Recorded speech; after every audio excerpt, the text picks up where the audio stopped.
Vocês acham que ele está pensando o Xi Jinping, junto com o Partido Comunista Chinês, de falar, olha, daqui a 2 anos a gente está botando o pé em Taiwan? Não 2 anos, mas eu digo, no horizonte muito próximo?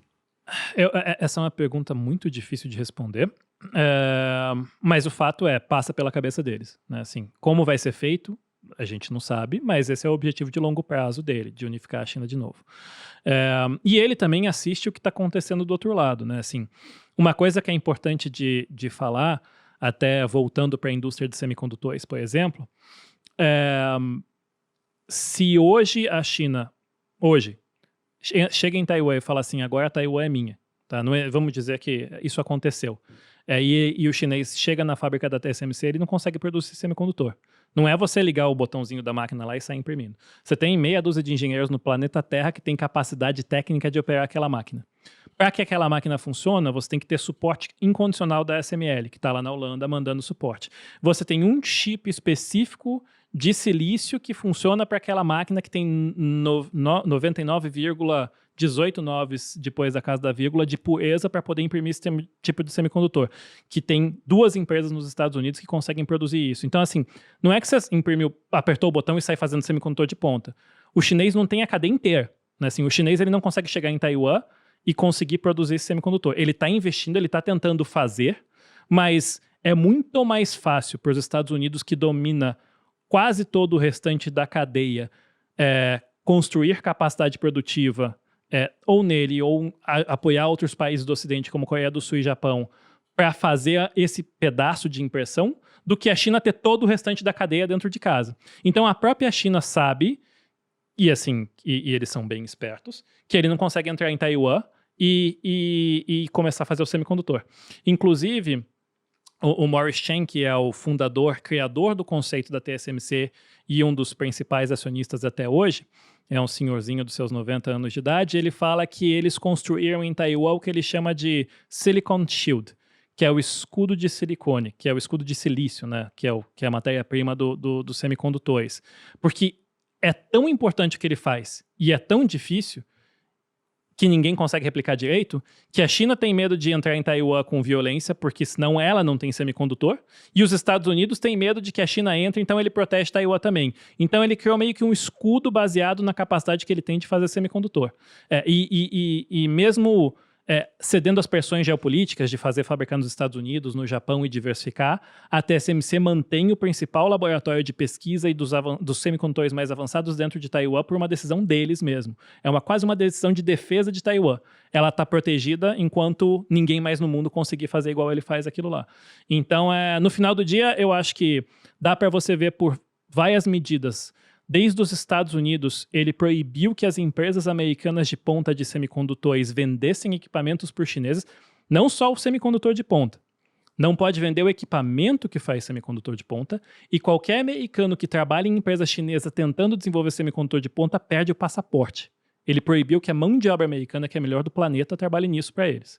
Né? Então, quando a China olha isso, ela fala, bom, vamos tentar desenvolver in-house.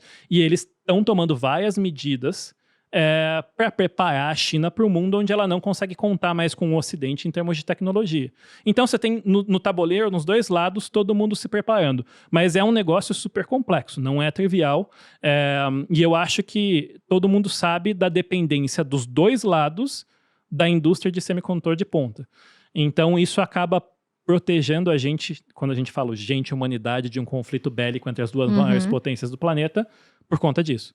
Mas é um equilíbrio muito delicado, né? Eu acho que a palavra tabuleiro que o Murilo usou bem é própria, porque cada um mexe as peças que consegue. Como você comentou, Bruno, a China é dependente de petróleo, de comida e semicondutores, né?